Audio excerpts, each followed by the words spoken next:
You want to know the one question I ask a fantasy football commissioner anytime I meet someone new, backyard party, at work, what have you? The question is, Mr. Commissioner, explain to me your waiver wire process. I think you could honestly write a book on waiver wire processes, fantasy football, whether it's redraft, dynasty, keeper, I don't care.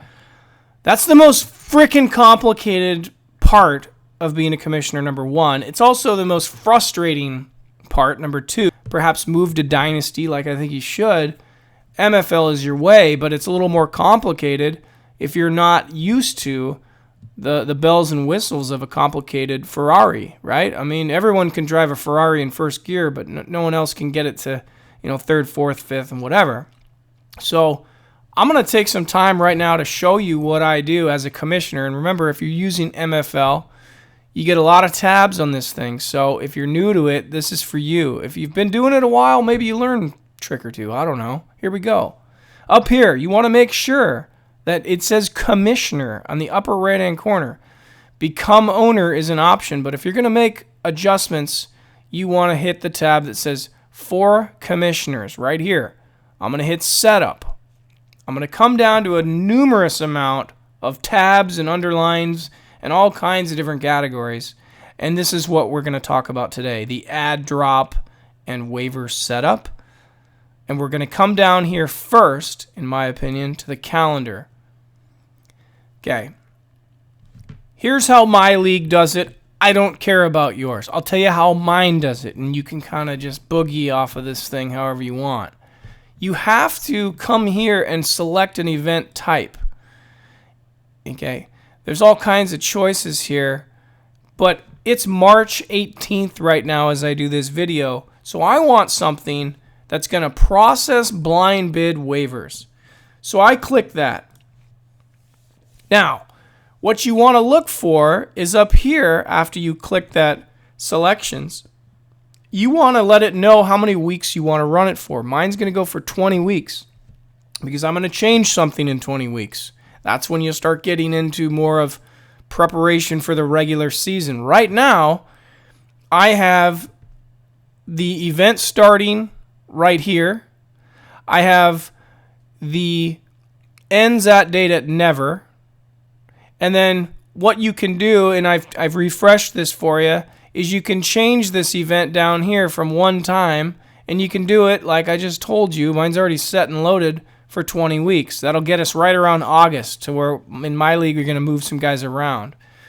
Then what happens is you can go ahead and verify it on the view calendar list. Right here, monthly calendar, we're in March. So what happens every Tuesday night, and this is just my league, but on Tuesday night, the waiver wire clears at 11 p.m. That gives guys a chance to have dinner, put kids to bed, have a beer if you want, stay up a little late, and you can watch at 11 o'clock at night, everything clear. And I mean process. Like when it says process, it means clear. It means siphon through. It means funnel through. It means execute. Verb you want to use. I think the most confusing part about this damn thing is when it says process, some people say, okay, so it's going to process all of the blind bids that 11 other owners have made, and then sometime in Wednesday it'll clear. No. Right here, this is when it goes down, baby. This is when the axe chops, and you'll see all of the players that you put in bids for. My league, again, I like blind bids in the off season. I think it should cost you something. In Dynasty, we start March 1st. We take 2 months off, and March 1st starts our calendar. We do it once a week. I've played in other leagues where you can have a Friday over here and a Tuesday, whatever you like. But what I'm telling you is when you're running this website, a lot of questions come up. Process blind bid waivers start at. Oh, does that mean I have to get my picks in there? No. That means you got to get your picks in sometime, let's say Monday or even Tuesday before this deadline cutoff. I hope that clears a little confusion on some of the things that I've dealt with in the past. Again, I'll go through it one more time. I'm on the main home screen. I make sure I'm the commissioner. to be fair, you want to do everything in the owner tab so there's no collusion, because you're the commissioner. You need to uphold the values and rules of this league. I come back down to add drop waivers. Okay, I went into the transaction calendar, and then what I can do, okay, is I can even edit mine. Let's come up to here real quick. I can go to edit. Okay, let's say that I want to change the time. Okay, I could do that all here. You can change it to whatever you want. Some guys say, well, I want it to clear Wednesday at midnight. Well, depending on your time zone, you're going to have to play around with that. If it's Eastern, then I'd suggest doing something around 3 a.m. or even 4 a.m. in the morning to make it so that it'll clear late at night on Tuesday. Remember, it's kind of a technicality when you hit midnight. That's Wednesday, right? So you're going to have to figure out how you want it to process, how long you want it to run. Mine goes for 20 weeks in March. That'll get me kind of more towards July, August, when I can change some processes on waiver wires. The other thing you can do is when you're in this commissioner screen is you can come down here and you can look at some other tabs, general add, basic drop type of things. You have defined custom waivers. Keep them the way as they are, okay? What type of add drop system does your league use? In the off season, again, I want always blind bid. I don't want people getting free players. I think you should always have to pay for something. You can change that to whatever you want, first come, first serve. We do that when the season starts. Then you can acquire people for free. But for right now, I want it blind bid. Players are not locked when they're dropped. You can check that box there. And then you can prevent any owner from making ads drops, between kickoff of that player's game. Yeah, that's fine. I'll leave it as that. You click save, boom, you're good. So that's one tab you're going to have to go through. It's a series of tabs here. It's not only the calendar, but it's also the free agent waiver wire setup, okay? So there's some things in here that you can take a look at if you want to limit owners to adding players. I don't do any of this in my league, but you can play around with all this in this setting right here. The blind bid waiver setup. Here's all the details and what people have right now. Some guys have zero balances. Some guys have more money than others because we roll over balances in this league. It's a little different. But here's the clincher. All blind bids must be in increments of $1. Again, no free ads in the off season for me. You got to punch in at least $1. When it gets closer to August, we'll change this to default on ties, okay? What breaks a tie and things like that. But for now in the off season, I think the most important thing you need to do is, do you want your ads to be free? Do you want them to cost something? And that's where you'll find it there. The next thing I like to look at is maybe the custom waiver order. If you play in a league like this is where you're going to move up and down, guys. You simply highlight that. You move him up. You move him down, that type of thing. You can play around with this thing however you want, and then you would save the custom order. We don't do this again. We use the FAB, the free agent acquisition blind budget type of thing, the Fabby dollars. Everyone starts with $1,000, that type of thing.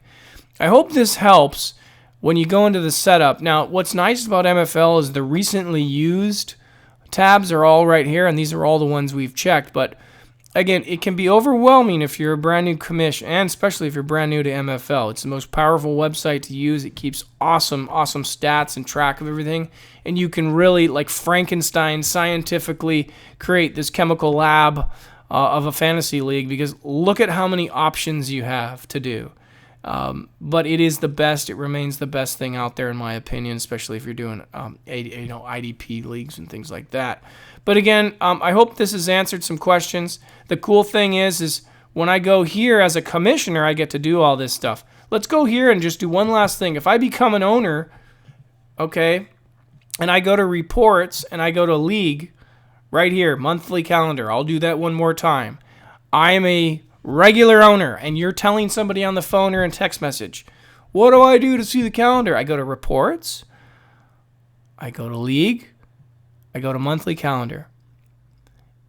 Now, I can jump to whatever I want here. I can jump to April. And again, I have it very, very structured. Everything's the same, okay? So you can really show your guys. Now in August, what's going to happen is I'm going to change it a little bit, because August 1st, jumping ahead, I'm going to change my entire waiver process, because this whole month, I don't like guys getting waiver wires, because this is where we start doing our draft and getting prepared for the regular season. So we actually shut down our waiver wires August 1st. You get the chance to watch preseason. Guys get injured. People move around.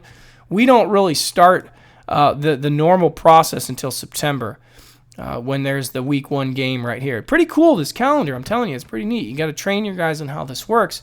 And again, you get to customize it however you want. You can chop, slice, and dice this thing however you want. But for my league, the waivers don't open until Friday right here on September 8th. And that way, when it opens here, you can make some changes on Friday or Saturday. And then Monday Night Football ends on Tuesday the 12th. This is where we really start waivers because it's the first week is in the books, and now we move forward every Tuesday. Boom, boom, boom. Listen, this has been Johnny B of UpsideDownDrafting.com. Thanks for tuning in. I hope I've helped you a little bit on this MFL website. The great thing about this site is it's got so many bells and whistles with polls and blind bidding summaries. It tells you where everybody is. It's got awesome indications on trades, transactions, and you can minimize all these things you want. You can even customize however you want. It's got a nice trash talk video thing. I think that's pretty cool. And then all of the league chat stuff is here. For instance, how we do our divisions. We use the NBA style in the lottery. And so what we do is we actually do ping pong balls to determine, based on last year's final standings, the last place teams, etc., get more ping pong balls. It's known as the Fibonacci sequence. And we put them in a ping pong raffle drum. And there you go. On the league chat, you got something else there. And I think, again, MFL's done a nice job over the years. They just refreshed this. They just did some more work on it. Yes, there's a hell of a lot of tabs on this thing, but once you get used to it, I wouldn't use anything else ever. So I'm happy, satisfied with this. I hope you are too, and I hope you've learned something new. Again, Johnny B, send me an email, upsidedowndrafting@gmail.com, or hit me on Twitter @UDDWorks, and I'll see you on the next show. Thank you, guys. Be good out there. See ya.